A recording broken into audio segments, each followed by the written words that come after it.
En este vídeo vamos a resolver el ejercicio 11 del tema 4 de monopolio. El enunciado nos dice que un mercado tiene una función de demanda precio igual a 1400 menos 36Q y que está abastecido por una única empresa cuya función de costes a largo plazo es Q al cubo menos 60Q cuadrado más 1400 por Q. Nos piden determinar la cantidad que producirá el precio de venta y el beneficio del empresario bajo distintas circunstancias. En primer lugar, si decide maximizar su beneficio como empresario monopolista, para lo cual, en primer lugar, vamos a calcular la función de ingresos del monopolista, que será precio por cantidad, y recordamos que el precio al que se enfrenta un monopolista viene dado por la curva de demanda de mercado, que es 1400 menos 36Q. Luego nuestra función de ingresos va a ser 1400Q menos 36Q cuadrado. Obtenemos ya la función de ingreso marginal, que luego la vamos a utilizar para representarla gráficamente y para la resolución del problema de maximización del beneficio. El ingreso marginal es la derivada del ingreso respecto de Q, es cuánto varía el ingreso ante una variación en la cantidad. Luego es 1400 menos 72Q.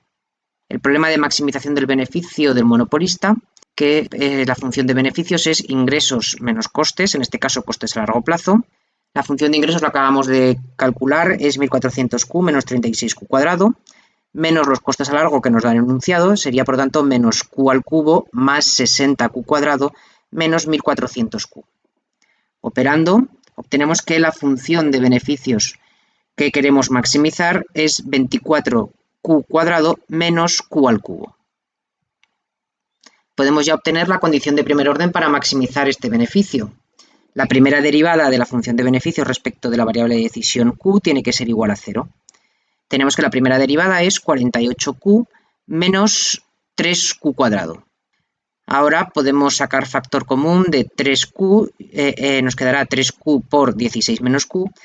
Esta ecuación de segundo grado tiene dos soluciones, Q igual a 0, que obviamente no va a ser una solución para nosotros, y ahora veremos el porqué a partir de la condición de segundo orden, o cantidad igual a 16. Y esta sí que va a ser la cantidad del monopolista de equilibrio para maximizar su beneficio. Sustituyendo esta cantidad de monopolio en la función inversa de demanda, tendremos que será 1400 menos 36 por 16. Luego tendremos que el precio de monopolio serán 824 unidades monetarias. A continuación, obtenemos la condición de segundo orden. La condición de segundo orden nos dice que la segunda derivada tendría que ser menor que 0 para maximizar la función objetivo. Fijaros que la segunda derivada ahora es 48 menos 6Q. Y esta segunda derivada no es claramente menor que 0, dependerá del valor que tome la cantidad. La segunda derivada va a ser menor que 0 solo si la cantidad es mayor que 8, ya que si igualáis la segunda derivada a 0 y despejáis la cantidad, tendréis que ese punto en el que cambia el signo de la segunda derivada es cantidad igual a 8. Por lo tanto, de las dos soluciones anteriores de la condición de primer orden, cantidad 0 o cantidad 16, la cantidad 0 obviamente no cumple la condición de segundo orden, porque es menor que 8. En cambio, la cantidad 16 sí que cumple esta condición de segundo orden. Y en cuanto a la condición económica, que nos dice que el beneficio de producir tiene que ser mayor que el beneficio de no producir, vamos a calcular cuál es el beneficio si produce. Vamos a calcular los ingresos menos los costes. Los ingresos serán precio 824 por la cantidad 16, menos los costes a largo, que serán 16 al cubo, menos 60 por 16, que es la cantidad al cuadrado, más 1400 por 16. Operando, obtendremos que el beneficio de producir sería 2048 unidades monetarias. Y el beneficio de no producir, fijaros que estamos a largo plazo, luego no hay costes fijos, el beneficio de no producir para el empresario monopolista va a ser 0. Fijaros que, a diferencia de lo que ocurría en competencia perfecta, en la que los beneficios de los empresarios siempre tenían que ser 0 en el equilibrio a largo plazo, en el caso del monopolio, en el equilibrio a largo plazo los beneficios pueden ser positivos, es decir, hay beneficios extraordinarios. Vamos a ver otra situación, y es en la que el Estado le obliga a la empresa a seguir la regla de precio igual a coste medio. Si le obliga a seguir esta regla de precio igual a coste medio, ya sabemos por teoría que el beneficio de esta empresa va a ser nulo. ¿Cómo calculamos cuál va a ser el precio igual a coste medio? Pues sustituimos el coste medio por la función de costes medios que obteníamos a partir de los costes a largo plazo dividiéndolos por la cantidad, luego q cuadrado menos 60q más 1400. Y el precio nos viene dado por la función inversa de demanda. El precio al que se enfrenta el monopolista es la curva de demanda de mercado. Luego tenemos que 1400 menos 36q, que es el precio, función inversa de demanda, tiene que ser igual al coste medio, que es q cuadrado menos 60q más 1400. De tal manera que podemos operar, 1400 en ambos lados de la igualdad se va, y si ordenamos nos quedaríamos con q cuadrado menos 24q es igual a 0. De aquí, sacando factor común, cantidad, nos quedará cantidad por cantidad menos 24. Tenemos dos soluciones, cantidad igual a 0, que la desecharemos, y cantidad igual a 24. Y para esta cantidad de 24, ¿cuál tendría que ser el precio que establezca el gobierno? Pues lo obtenemos a partir de la función inversa de demanda, reemplazando la cantidad. Luego el precio será 1400 menos 36 por 24, 536 unidades monetarias. Vamos a ver si se cumple la condición económica para este equilibrio. Tenemos que calcular el beneficio de producir bajo estas circunstancias. Los ingresos serán el precio que hemos establecido que sería 536 por la cantidad, que es 24, menos los costes a largo plazo de producir esa cantidad de 24. Y operando nos tiene que dar necesariamente que el beneficio es 0. Porque por definición, si el precio es igual al coste medio, los beneficios que obtiene el empresario tienen que ser igual a 0. Fijaros que el beneficio de no producir nada es igual que antes, es 0 porque estamos en el largo plazo. Luego, justo en este punto, el empresario estaría indiferente entre producir y no producir. Por último, el Estado le puede obligar a seguir la regla de precio igual a coste marginal. ¿Qué precio tendría que establecer el gobierno? Pues para establecer esta regla precio igual a coste marginal, reemplazamos el coste marginal por la función de costes marginales que obtenemos de derivar los costes a largo plazo respecto de la cantidad. Luego sería 3q cuadrado menos 120q más 1400. Y el precio lo sustituimos por la función inversa de demanda, tal como hemos hecho en el anterior apartado. Y de aquí despejamos y obtendríamos la ecuación de segundo grado 3q cuadrado menos 84q igual a 0, que sacando factor común 3q por q menos 28 tendríamos dos soluciones, cantidad igual a 0 y cantidad igual a 28. Que al igual que nos ocurría en el apartado anterior y en el anterior, debido a la condición de segundo orden, tenemos que la cantidad 0 no puede ser una solución de equilibrio. Y a partir de la cantidad 28 podemos calcular cuál tendría que ser el precio máximo que estableciera el gobierno, sustituyendo en la función inversa de demanda la cantidad de 28. Y esto sería un precio de 392 unidades monetarias. Y este sería el precio para el cual se igualaría con el coste marginal. Ahora bien, ¿qué es lo que ocurre? Que aquí, fijaros, la condición económica no se va a cumplir, porque el beneficio de producir bajo estas circunstancias, tenemos que el precio es 392 multiplicado por la cantidad 28 menos los costes, que es la curva de costes a largo plazo, pues tenemos que vamos a obtener un beneficio negativo de menos 3.136, que es claramente inferior al beneficio de no producir nada, que es 0. Por lo tanto, el empresario, si el Estado le obliga a producir bajo la regla precio igual a coste marginal, no va a producir. Vamos a ver que en el siguiente apartado nos piden que representemos estas tres situaciones en un mismo gráfico. Para ello primero vamos a representar nuestra curva de demanda. Es una recta con puntos de corte 1400 y si el precio es igual a 0, el punto de corte con el eje horizontal sería 1400 entre 36, que es 38,8. El ingreso marginal es también una recta, punto de corte con el eje vertical es también 1400 y el punto de corte con el eje horizontal 1400 entre 72, que es 19,44. A continuación vamos a dibujar nuestra curva de costes marginales. Fijaros que aquí la curva de costes marginales no es una recta ni horizontal ni una recta creciente como veíamos en otros problemas, sino que aquí es una curva. Luego tenemos que calcular la primera derivada para ver si es creciente o decreciente. Al hacer la primera derivada obtenemos la expresión 6q menos 120. Y esta expresión depende de qué valor tome la cantidad para que sea positiva o negativa. De tal forma que si la cantidad es menor que 20, la primera derivada va a ser menor que 0 y por lo tanto el coste marginal será decreciente en ese tramo. Para la cantidad igual a 20 obtendrá un mínimo y a partir de cantidad superior a 20 vamos a tener que la primera derivada es mayor que 0 y por lo tanto que el coste marginal es creciente. Si calculamos la segunda derivada obtendremos que es 6 positivo. Esto quiere decir que la curva de costes marginales es convexa. Y por último vamos a calcular si tiene algún punto de corte con los ejes. Si la cantidad es 0, fijaros que al reemplazar en la expresión de la curva de costes marginales obtenemos que el coste marginal será 1400. Luego el punto de corte coincidirá con el que aparece ya marcado arriba en nuestro gráfico. De tal forma que podemos dibujar nuestra curva de costes marginales como una curva que parte de 1400 en el eje vertical, es decreciente hasta la cantidad 20 y a partir de esta cantidad empieza a ser creciente. Y en todo el tramo es una curva convexa respecto del eje de cantidades. A continuación vamos a representar también la curva de costes medios, que vamos a necesitarla para el segundo de los apartados. Nos ocurre lo mismo que con los costes marginales. Se trata de una curva, tenemos que ver con la primera derivada, si es creciente o decreciente. Al hacer la primera derivada obtenemos la expresión 2q menos 60. Y esta expresión va a ser negativa si la cantidad es menor que 30, en cuyo caso la curva de costes medios sería decreciente. Para la cantidad igual a 30, justo alcanzará su valor mínimo y a partir de ahí será creciente. Si calculamos la segunda derivada, obtenemos el valor 2, que es positivo, por lo tanto la curva de costes medios va a ser convexa respecto del eje de cantidades.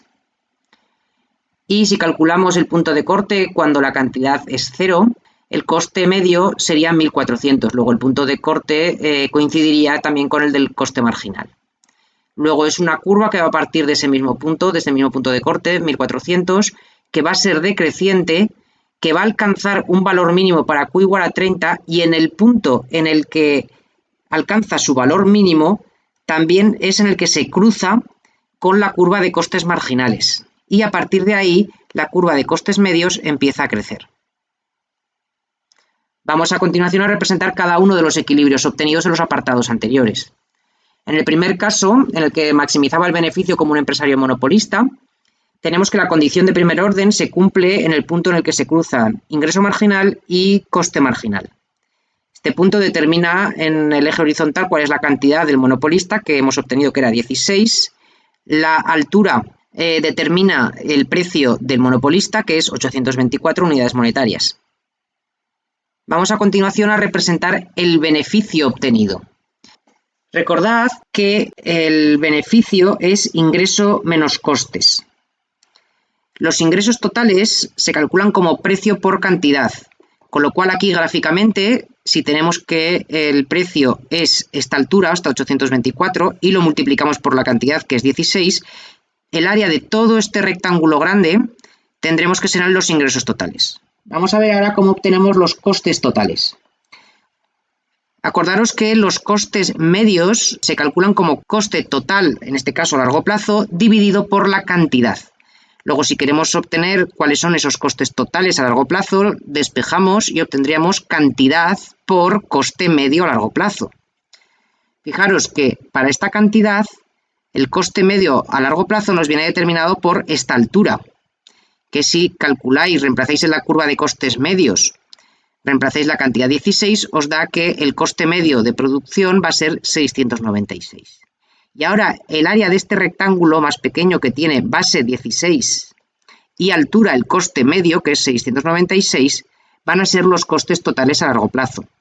Luego, si calculamos la diferencia entre este rectángulo grande, que son los ingresos, y este rectángulo un poco más pequeño, que son los costes totales a largo plazo, la diferencia, que es este rectángulo que marcamos en gris, van a ser los beneficios del empresario, que son esos 2.048 unidades monetarias, que podéis calcular que tiene que coincidir con el área del rectángulo, base 16 y altura 824 menos 696.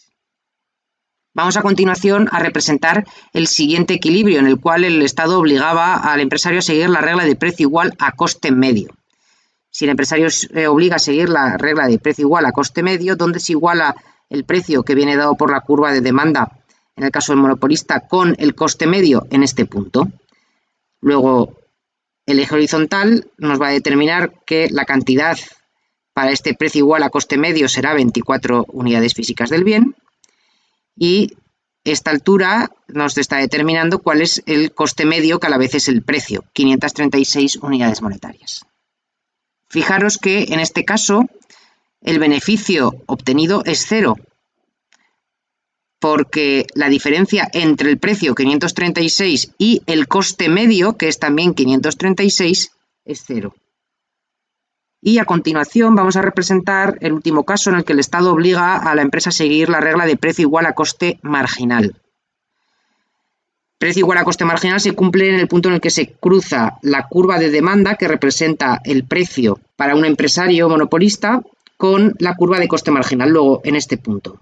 Y esto nos determina que la cantidad socialmente óptima sería 28, el precio sería 392, y ahora, ¿qué ocurre? Que si trasladamos esta cantidad sobre la curva de costes medios, esta altura nos determina cuál es el coste medio de producir esas 28 unidades, que es 504 unidades monetarias. Luego tenemos que el coste medio de producción, 504, es superior al precio, 392. Luego aquí vamos a obtener un beneficio negativo, ya que los ingresos son el área de este rectángulo de base 28 y altura 392, mientras que los costes totales a largo plazo van a ser el área de este rectángulo más grande de altura 504 y base 28. Luego, esa diferencia entre esos dos rectángulos, que es este área amarilla, van a ser los beneficios negativos que obtiene el empresario si produjera bajo la regla de precio igual a coste marginal, que eran menos 3.136, y que podéis también calcular esos 3.136 como el área del rectángulo de base 28 y altura 504 menos 392. Luego, esta sería la representación gráfica de estas tres situaciones. Por último, el ejercicio nos pide determinar y comparar el bienestar social en cada situación y comentar las ventajas e inconvenientes de estas dos posibles medidas. Bien, en la situación de monopolio, ¿cuál sería el excedente de los consumidores? Pues el área de este triángulo que marcamos en naranja, que es la diferencia entre la curva de demanda, el precio al que están dispuestos a comprar cada unidad los individuos, y el precio al que realmente compran, que es 824 unidades monetarias. Luego es el área del triángulo de base 16 y altura 1400 menos 824, luego 4608 unidades monetarias. El excedente del productor monopolista es la diferencia entre beneficio de producir y beneficio de no producir. Y aquí el beneficio de no producir es cero. Luego el excedente del productor en el caso a largo plazo coincide con el beneficio de producir, que era 2048, y que gráficamente habíamos obtenido como la diferencia entre ingresos y costes totales a largo plazo, que era el área de ese rectángulo gris. Luego el bienestar social será la suma del excedente de consumidores y de productor. Luego será la suma de estas dos áreas coloreadas, que serán 6.656 unidades monetarias. A continuación, el segundo caso era el precio igual a coste medio. El excedente de los consumidores va a ser el área del triángulo entre curva de demanda y precio que pagan ahora, que sería 536 unidades monetarias. Luego tenemos que es el área del triángulo de base 24, altura 1400 menos 536, luego 10.368 unidades monetarias. Y aquí, tal como ya habíamos comentado antes, el excedente del productor, que es la diferencia entre beneficio de producir y el beneficio de no producir, resulta que el beneficio de producir es cero, ya que el precio coincide con el coste medio. Luego el excedente del productor es cero y por lo tanto el bienestar social va a coincidir con el excedente de los consumidores, que es 10.368. Y por último tenemos que la regla de precio igual a coste marginal. El excedente de los consumidores sería el área entre curva de demanda y precio que pagan efectivamente, que es 392 unidades monetarias, o sería el área del triángulo de base 28, altura 1400 menos 392, luego 14.112 unidades monetarias. Y el excedente del productor es la diferencia entre el beneficio de producir y el de no producir, tenemos que el beneficio de producir aquí sería menos 3.136, el beneficio de no producir 0, por lo tanto tendríamos un excedente del productor negativo, que nos indica que no se estaría cumpliendo la condición económica. Luego el empresario no querría producir bajo estas circunstancias. Y fijaros que gráficamente el área del excedente del productor sería con signo negativo el área del rectángulo amarillo que habíamos obtenido en el apartado anterior y que se solapa parcialmente con el excedente de los consumidores. Luego el bienestar social es la diferencia entre esas dos áreas, excedente de los consumidores más el excedente del productor, que es negativo. Luego tendríamos 10.976 unidades monetarias. Ya por último vamos a comparar estas tres situaciones en términos de bienestar social. Frente a la situación de monopolio, ¿qué ocurre si el gobierno establece la regla de precio igual a coste marginal? Pues ocurriría que se obtendría el bienestar social óptimo, el máximo posible, pero lo que ocurre es que el empresario no cumple su condición económica, obtiene un excedente del productor negativo y esto quiere decir que el empresario no va a producir, con lo cual no existiría posibilidad de mercado o el gobierno estaría forzado a darle una subvención para que realmente este empresario produjera.